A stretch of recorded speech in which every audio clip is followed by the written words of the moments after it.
Welcome to ITCOM, where real men talk. Today we'll be discussing childhood trauma, how to deal with it, how to get past it. And joining me in this conversation will be doctor and creative entrepreneur Tochukwu Macfoy and actor-producer Seun Ajayi. Let's get into it.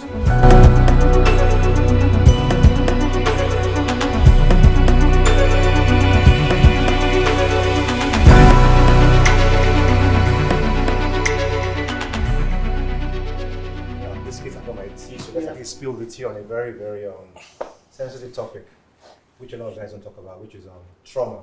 Now, we all know that most people's issues and characters can be traced back to, I guess, formative events in their lifestyles. And we're in an era where there's a lot of talk about toxic or vulnerable or damaged men. I'm not saying that we use damaged, but a big component of that apparently is that a lot of men struggle with trauma that they haven't processed from usually their youth. Now, to find out what are your respective experiences with that. I think I'll start with the person that doesn't look like he's ever had any trauma in his life. Fine boy, show. That's a traumatic life. Unless he enjoys trauma, he doesn't. I'm laughing in traumatic. Oh, yeah, it's causing of girls trauma in movies. Let's focus on his childhood trauma. Movies. Not his damage, not the root I think effects. childhood trauma from me, I think almost all of it comes from boarding school. Okay. Yeah. I went through that whole situation of thrown in the deep end. Boarding school. On the first night in boarding school, my mattress was stolen while I was asleep. Them initiate you well. No, mattress was stolen while I was asleep. Like it Sorry. While you were asleep, I was sleeping on it. and they took it off you. Yes. And you didn't wake up. I woke up on bunk. Here you go. Okay. Sorry. Did they sleep well? Should we call the school's name here? Yes, now What's Federal school? Government College of Dobolo. Oh, of course, no, that one makes sense. Even the balloon now. I am joking. I'm Dead. ex-Janikin, so I understand. Yeah, so I'm Casey. Pure. Ran to Casey from a Janikin. Wait, did you do boarding school or day school? No, day school, man. Fine and sweet boy. Yeah, sweet boy now, you know. Yeah. For me, it seemed like my life went downhill when I was there. Because of one stolen bunk. No. Not because of the stolen bunk. Like that was just baptism of fire, really. But different things happened in school that they kind of scarred me. Okay. They scarred me. And I think one of the biggest things was the shaming for failing. By your classmates or by who? By the system. Okay. You want to give us some context or explanation so people know? So I in that school, yeah, the culture was, of course, I think it's still in our educational system now. If you fail maths or English, or you don't get up to the credit, the C grade, you have to repeat a class if you are crossing, right? And that's totally fine because I mean those are prerequisite subjects that you must always pass to cross to the next class. When you're supposed to repeat a class, what happens is the term before, the term where you know you're supposed to repeat, yeah? Like say for instance, term 3 SS2, they will call you out at the end of that term on the assembly, on the last general assembly, and say these guys are the ones who are going to repeat. So walk now, of shame. it is beyond a walk of shame. It's basically, it is... Damage, you know. No, it's humiliating. It's a social firing squad. Yeah. It's damaging. It's humiliating. It's so humiliating. So when it was supposed to happen to me, it happened in my SS2. When it was supposed to happen to me, I skipped that assembly. So they waited till next year. You know, I skipped that assembly and I didn't go back to that school. Are you serious? I told my parents that, look, if I go back to this school, you'll probably not have a son.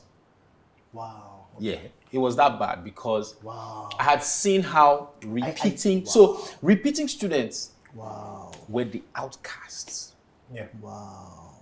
Repeating students didn't fit in with their new mates who okay, so these guys were juniors before, right? And they are not your new mates. So there's no respect coming from there anymore. Yeah. In fact, people are going to want to walk all over you. Yeah. that happens because I had a few repeating guys in my class. So the example was there, you know. The template. Then the guys that left you behind, you don't fit in anymore. Yeah. Where is it church? So yeah, Show walking. Show walking. You know, they'll match you. Yeah. I get it. You get That's just the guys. Then there's the girls. Then there's the girls. I can't be with you. Why? I don't think you'll be failure. Yeah. And at that age, you're not ready for, you're not formed.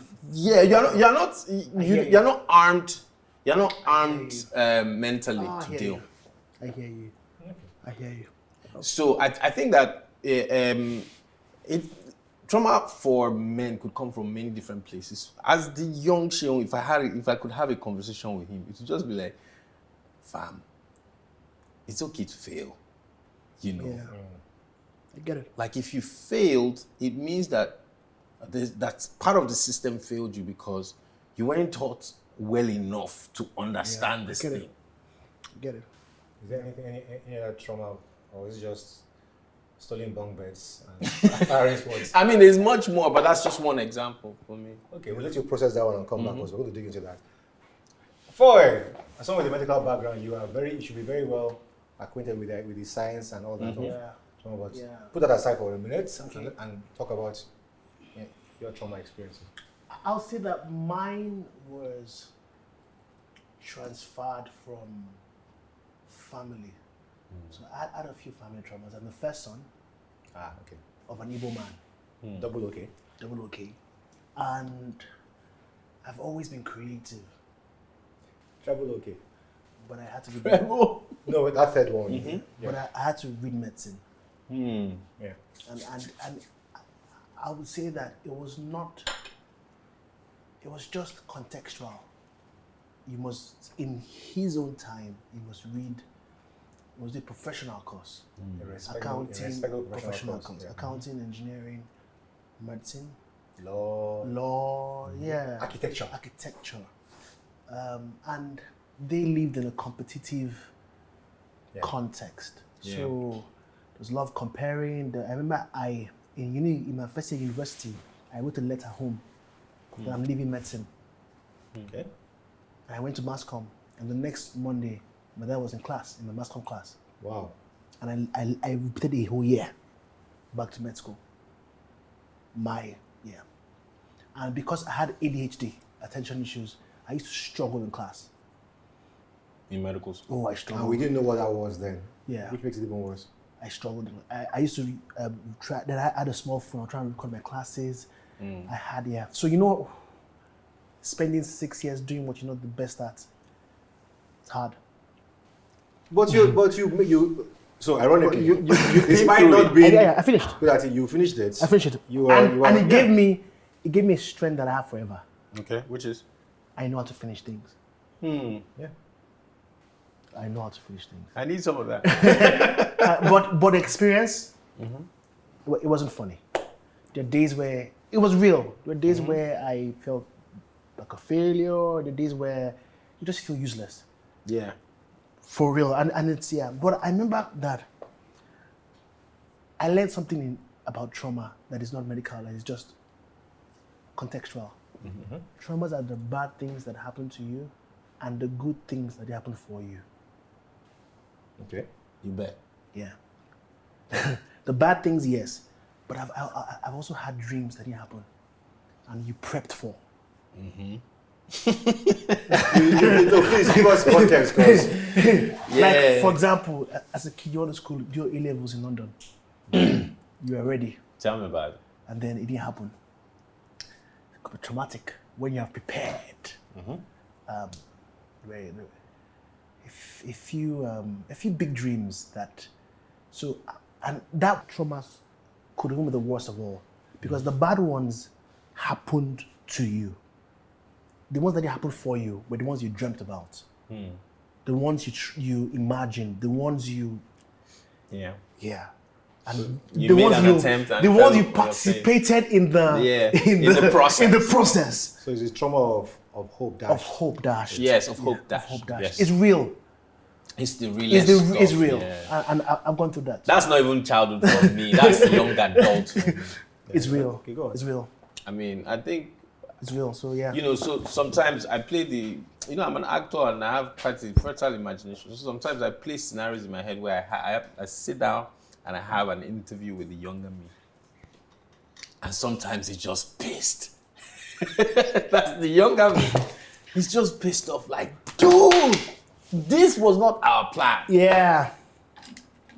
You know, you said that, you know, amongst your peers, you were going to be, like, you wouldn't even have those peers. Like, those peers will be looking up to you, fam. So what happened?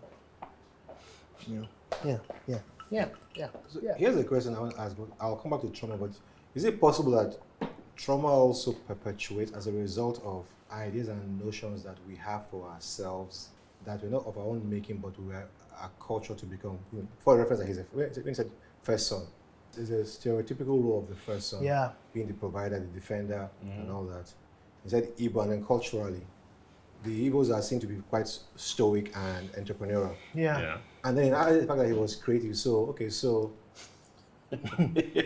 hard rock, no. Stoic,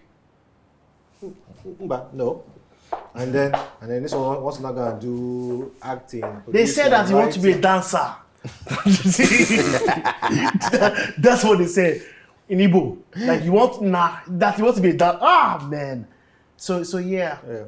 I would say that those templates, see, we can't take away tradition and culture and religion. No, you can't. You can't take it away. Even belief system, you can't take it away. You can't. So they believe a first son Must. They call a first son in Igbo the second father. Yes. So your father wants to be a dancer now. You get you don't want to build house. You don't want to build house. You don't want be responsible. Yeah. So it's real. It's real. And it affects you because you then feel what? Irresponsible or selfish? Very selfish. Selfish. Very selfish. Okay. Very responsible. Yeah. Yes, I know that you said that you learn that you can finish things, but that's actually falling in love. You playing the stereotypical role of a man. I will do this, but how did it shape you as a person in terms of your approach to life, your approach to people? Especially because you were for a long time doing something you did not want to do, that you felt, despite all the evidence, that you felt you were not good at. Because you're pretty good. I mean, I've heard glowing reviews as far as your medical knowledge. I mean, Dr. Foy is even your although now you do holistic medicine. Yeah, mental. Via Twitter. But it's a practice here. But seriously, it's to the outside person who sees you, who's watched you and everything else. You appear to be a very well-rounded gentleman. What a man should be, Yeah. we've seen how much you love your family. Yeah. Yeah. So pardon me, but I don't see where the what the trauma has done to you, because you are clearly a happy and fulfilled man. But you have to get there. You have to get there. So how did you get there? And I will say something that's very, very weird, but I will say it. I think my first attempt on dealing with my traumas was having a daughter, my first child. Why? Help us unpack that. Marrying we knew we had brokenness. Okay. You get your own. I get my own. Chris, the compliments. Compliment each other. But then I remember in university, I schooled in a very crazy university. I knew girls that had daddy issues. I knew. Yeah. I knew. Knew means I knew. We understand. Yeah. Let's not. Why you laugh now? You want the come. So I'm like, I'm not gonna be a daddy that is the daddy of daddy issues. It's not gonna be me. I'm not going to burst. I'm not gonna bear daddy issues. Yeah. So I had to unpack myself. I had to unpack control. I had to unpack the safety walls that had become prison. That's a nice line. The safety walls had become a prison. Yeah, because sometimes in dealing with trauma, you safeguard yourself. It's not gonna happen again. Never. They talk to me. That boy song. I no go take a nonsense. The song is I love one. No, they take insult. Yes, but it becomes safety, like worlds that are now become a prison. That's two. And then what I started realizing too was that, you know how you can try your best not to be like someone and become the person. So You run towards what you're running away from. that's it. Yeah. It attracts you. I don't know how he does that, but he does. I don't know. It's weird. It's a weird thing.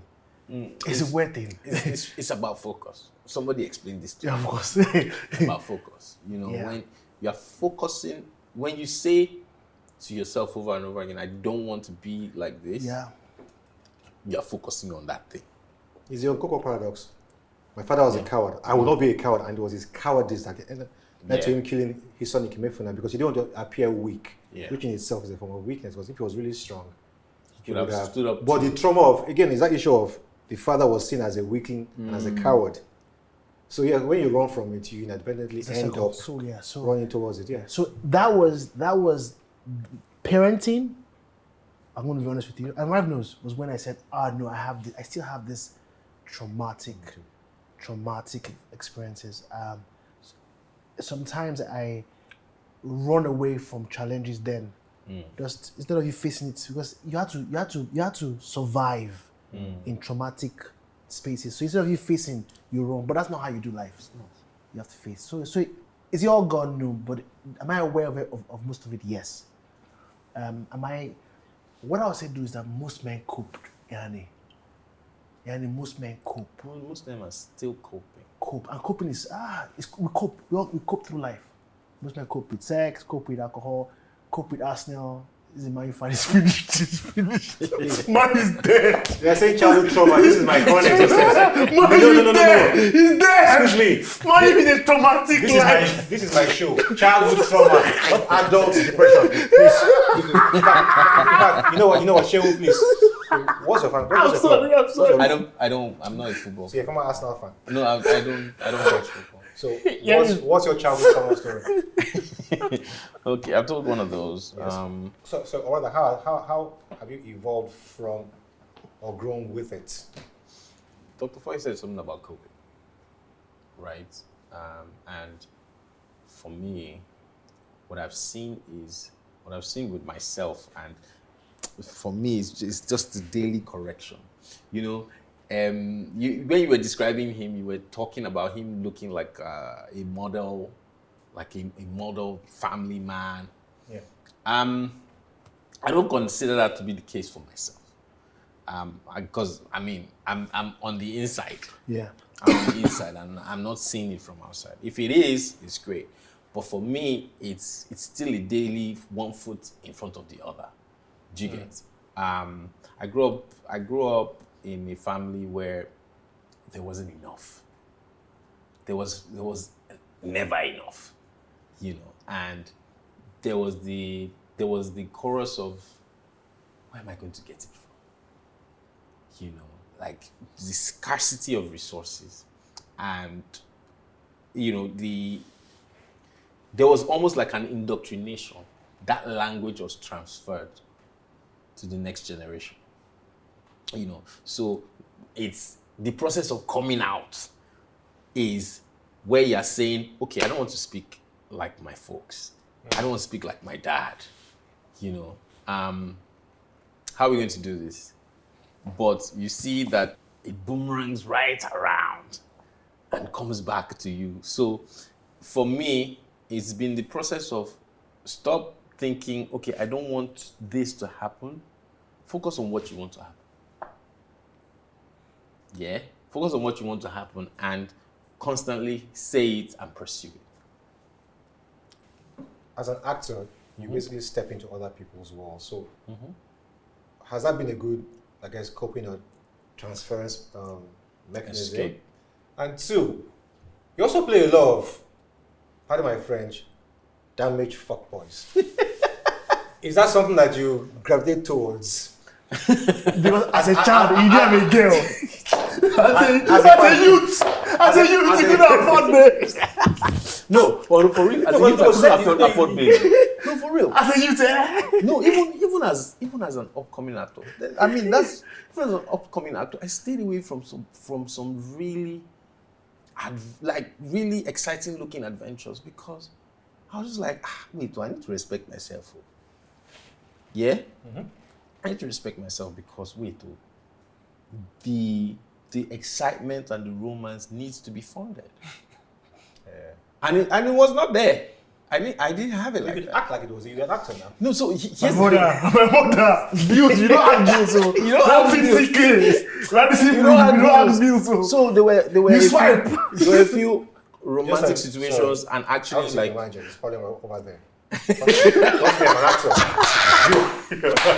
And actually, like, you know, then they go throw you out. situationships that could have happened. I hear you, bro. I'm like, if say, you know, but so trauma basically makes you or made you scared because of the fear of shame or embarrassment.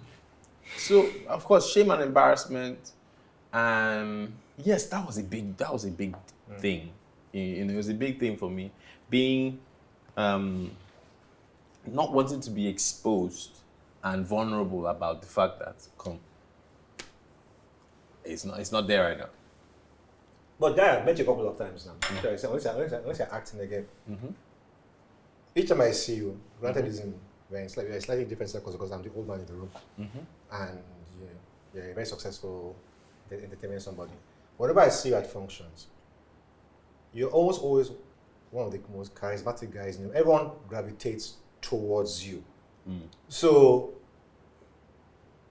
if according to you, you're still dealing with your trauma, how is that working? Because I have never seen you as someone that lacked confidence or lacked friends or lacked confidence in their ability. You know. Let me add something to that. I never grew up thinking that I was good looking. Wait, sorry. Please leave him. He's acting right now. Wait, sincerely. I'm telling you. He's acting. No. I didn't grow up thinking I was good looking. I used to. Guy, be sincere. I'm being sincere. You may have been a poor guy that was fine. Now calm down. No, I'm telling you the truth. Now, I also like. Now so all this your ring and your fashion. This is also connected with school, right? Wow. This is also connected with school. Serious? Yeah. In school, I had all the nicknames: Lebe, Etelo, Calypso, Blackie Chan, Blackie Shadow, Black as Poop. You know, I even censored that one. You know, and I always felt like there was something wrong with my appearance. Wow, man, that's deep. Even my entrance into Nollywood, the first set of productions I did, I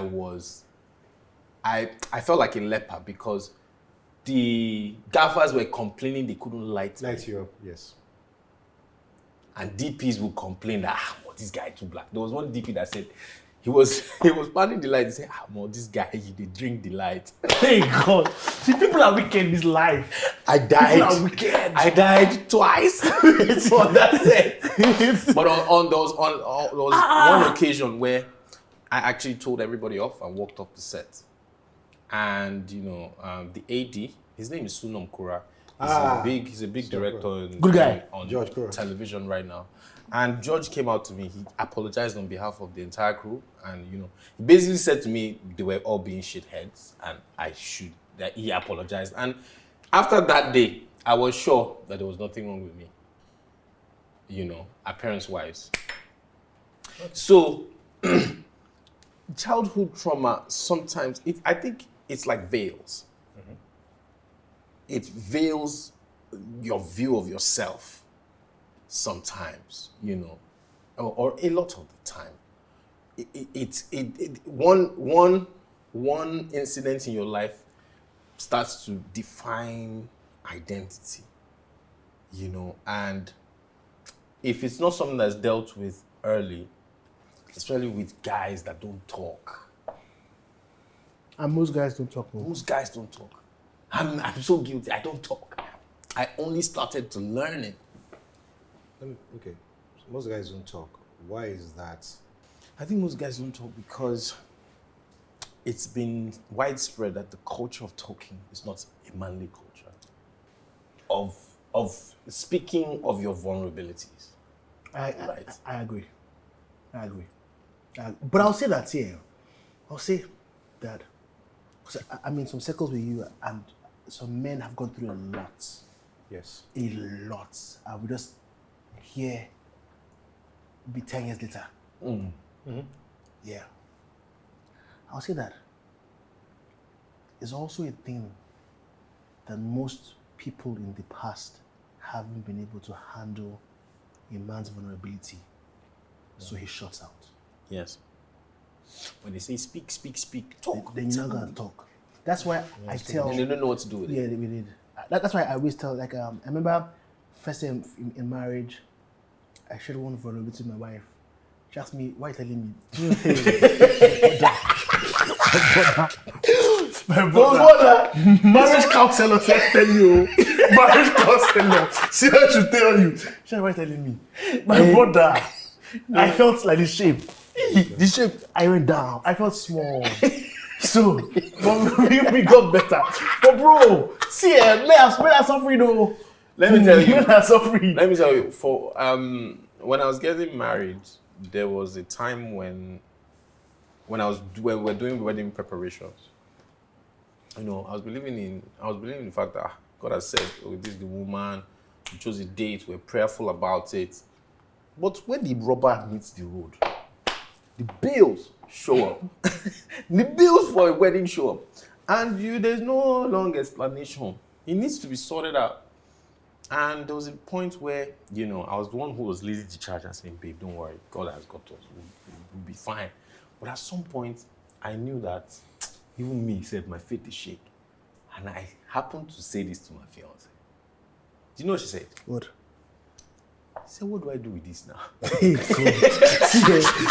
See. He said, "What do I do with this now?" See. And then she told some family members who also said, "Why are you telling her? Why would you tell her that kind of thing?" Don't do it. Yeah, but I think, What do you mean, honey? Why are you pointing? No, I'm not saying that it happened to you. I'm saying it happened in all of us independent. Everyone goes through that. Look, I get it. It's difficult for men because one, we are expected to be, and this is where trauma comes, because all these things start acting in our childhood, from the way we are raised, society, messages, and everything else. And then there's also that fear that, okay, if you now trust somebody, for men, I think trust is a bigger thing for men than for women, because the blowback is harder for a man to contain than a woman, because women have That is so good. Women have a natural tendency to attract empathy and sympathy. Guys haven't worked out yet. So if I now tell for something, and now point out vexes me tomorrow, and I will say, "Hey, look at you. If you do ABCD, I will crawl up so fast," because somewhere in your mind you go back to being that child that when you did something wrong, and your parents or your teacher or your shouted at you and broke you down, at times unwittingly. Yeah. Is that child, I think when we are in times of crisis or problems, we go back to that child. So hurt people. So you are both parents. What steps do you take to ensure that, one, your trauma isn't passed on to your children, and that your children also don't experience any kind of childhood trauma? I mean, how intentional are you about it? What steps do you take, and what roles do your partners play in that? I'll start by saying that there's a danger when we try too hard to protect our kids too. Yeah. Because what makes a child whole is not only love and tenderness and nurture. Yeah. There's also there's bruises. There's that too. So I'll say that my wife and I are having proper conversations in making sure that we are balanced. Yeah. So she's checkmating me, I'm checkmating her. Yeah, I think because I know parents. I have a friend who had a traumatic time with his dad. His dad was very abusive to him. Now with his son, he doesn't talk. He's gonna raise a boy. Yeah, the son is now like spaghetti. He's gonna raise a wimp. A wimp. So it's the balance of making sure that I don't compensate. Yeah. The child needs both nurture, correction, and all that. That's one. And two is I'm learning the difference between friendship and parenting. Yeah. My child doesn't need to be. I don't always need to be her friend. Her friend. I'm learning both now. So I'm learning the place of parenting and friendship. It's a journey, but that's my awareness. I think I have a similar response to what he said. For my wife and I, we are both in a place where we're trying not to be like our parents, both of us.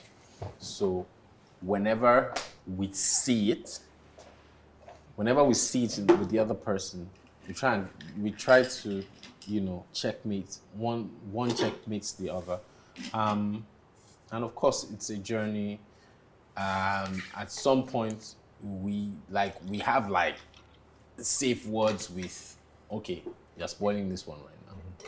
You need to back off, or you are overstepping, or your hardcore parenting was a bit too much. Lay off the kid a little bit. So I think as a tag team, we're doing okay. However, I mean, it must be hard to be a single parent, because I can't think about it. I was fortunate in the sense that, ultimately, you're still doing parenting. Yeah. My family, from my father's side, when he found out, I was like, well, we welcome children in our family. What do you need? How can we assist you? I also was very lucky. I had a very good set of female friends who helped me. My 3 closest female friends, one of whom I married, ironically, all babysat my son while I was in school.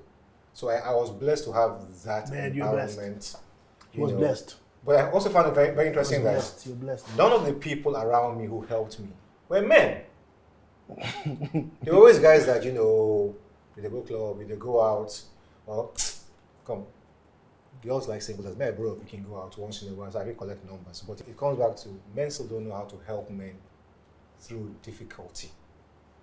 But luckily, because I had that environment, I was able to cope. And then I married somebody who knew, like I said, she had seen me struggle. I think at times, struggle, trauma, whatever, it helps you with that. But to pivot back, it wasn't easy. I had my own trauma to deal with as well. First son, creative. So I understand that, and I try to balance both. And it does leave you with feelings of inadequacy. As we close, I would ask you to give a message to your fellow men about trauma and dealing with it. Pretty good. Okay, so if we're going to speak to other men, I'd say community is an important element in your life. To have community, have people around you who you can be bare, naked, honest with about what's going on with you. Because the currency of trust in circles like that is very important. So you choose carefully. But when you find it, treasure and nurture it, so that because you will be able to provide something on that end as well. So you will not just be taking, but you'll be giving. Yes. So find community. And community doesn't have to be 100 men that come together. No, it could be just one other person that, probably looks like the future you want to have, or looks like there's relatability there. Relatability is also really important in those circles of community. And be honest. It's difficult to let your guard down. But if you find where you have an exchange of trust, please share. Fine, doctor. So I'll go a bit granular. The mind has 5 components: intellect, memory, imagination, will, and emotion. You see, I'm not good at medicine. Most men live on intellect, logical, but it's 1/5. It's just 1/5. So a man can be so logical, but doesn't have the will to do what he meant to do. It helps all of us. What I would say is that all traumas exist in memory. All your future exists in your imagination. So dear men, start to have great thoughts about your future. Start to see yourself differently. Now, what women have against us is that women use their emotions to drive their imagination.